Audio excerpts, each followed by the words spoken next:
Alam niyo ba, nag-apply kami sa isang call center. Kasama ko po si John Avila. As in talaga nagpa-interview kami, nag-training kami. Hanggat nakipagkwentuhan po kami at nalaman namin ang buhay ng mga call center agents. Gusto niyo ba malaman kung anong nangyari? Narito po, panoorin natin.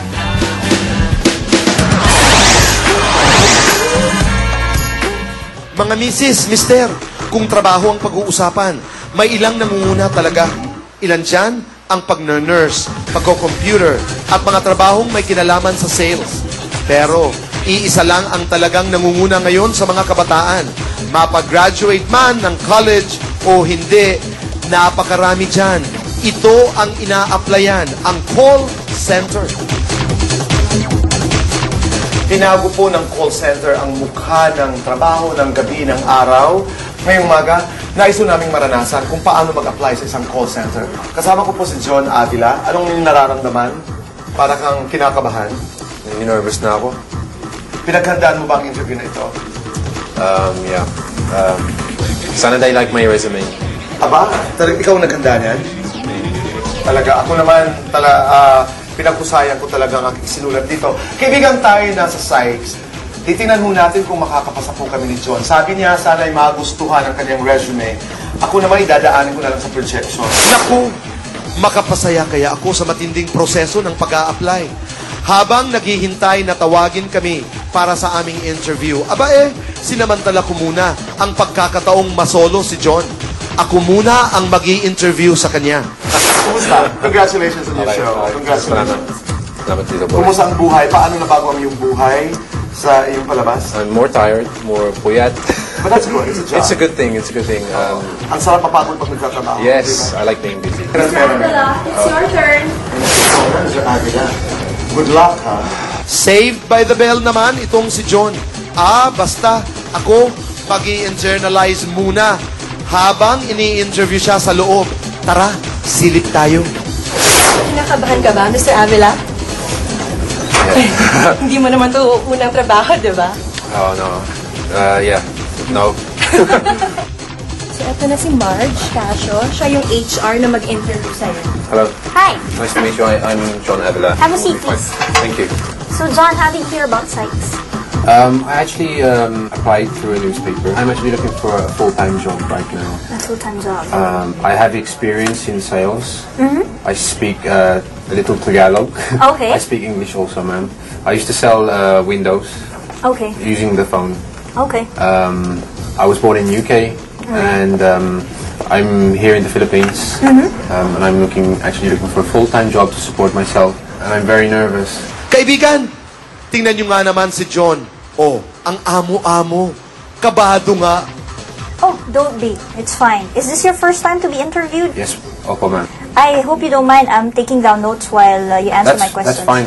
Please ask me any questions you need to know. All right. I'm willing to start anytime, and I'm a worker. That's good to hear. Okay. I also live nearby, so So the location won't be a problem. location won't be a problem. Aba, teka. Mukhang handang-handa naman ata itong si John. At parang sanay na sa job interview. How would you feel about working on the night shift, John? On the night shift, I'm available any time of the day. That's good. I'm willing to work at night. Sana, if you hire me, I feel I would be an asset to your company, and I would work very hard for you. That's good to hear. How soon will you be available for an employment here in Sykes? Anytime I'm available. As soon as possible. As soon as All possible, right. yes. Okay. All right. That's good. Okay, John, I'm going to schedule you now for another interview with the account. That's the final interview. If you pass that, then we can schedule you for the job offer already. Wow, thank Okay. you. Thank You're you, welcome. ma'am. Thanks very much for Nice to coming meet today. you. All right. Aba, mukhang pasado with flying colors si John. Naku po, ako na. Good luck to me. Matagal ha, naiinit na ako. Ilang beses ko nang nabasa ang kwento ni Charis. Swerte ng batang to ha. Rabula, it's your turn. Ako na. Ako na? Ako. Eto na. Kaibigan, sama ka. Halika. Have a seat, please. Have a Maraming thank you very much. Thank you. seat. My name is Martin. I'm from the recruitment team of Sykes. What can I call you? Boy. Is this your first time to First apply? time. Naku, dinadaan ko na lang sa pagkabibo itong si Marge. Pero deep inside po, mga kaibigan, kabado ako. Well, What course did you take up in college, boy? Business management. Business management. Okay. So, boy, what makes you think you're qualified to work in a call center? Because I'm beautiful. Because I love to talk. I love to sell. And I don't sleep early. Yeah. So I have very flexible hours. So I think that would qualify me for a call center agent. Yeah. O, di ba mga misis, mister at bagets? Kung confidence din lang ang labanan, malaki ang bentahe ko. Kaya naman, ang matapos ang interview sa akin ni Marge, But naku kaibigan, nakaka-nervyos naman pala talaga itong mag-apply ng call center agent. Pero dito ka nag-uumpisa sa initial interview na ito. Pagkatapos, kung pasado ka, tutuloy ka dun sa final interview. Pagkatapos ng final interview, merong written exams. At pag pumasa ka sa written exams, abay may job offer.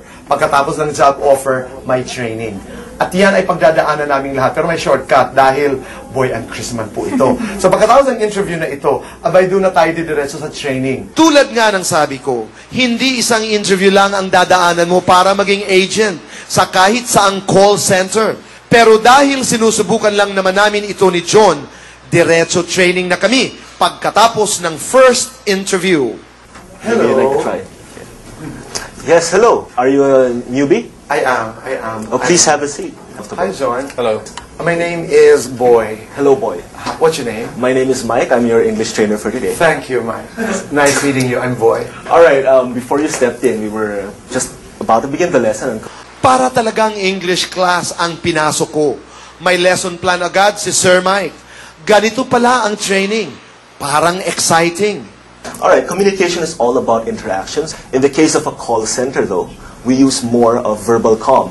Why? Because the person we're talking to on the other end of the line cannot see our gestures. Okay, how do most people think? Do we think in terms of words? Is it not most of the time it comes in the form of an image or a picture? So let's come up with an image. Let's put an image here, right? Let's come up with a simple one. I'm not very good at drawing, but let's pretend this is an apple. Okay. All right. So, if this guy were thinking of an apple and he wants to say what's in his mind, what word should I place here? The word I should place here is what? All right, apple. So what did he just do? He turned a thought into a Word.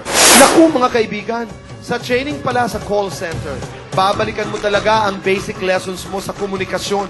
Kaya mga bagets, kung balak ninyong magtrabaho sa nangungunang trabaho ngayon sa bansa, at matapos nga ang ilang minuto, ready na kaming sumabak sa real call center world.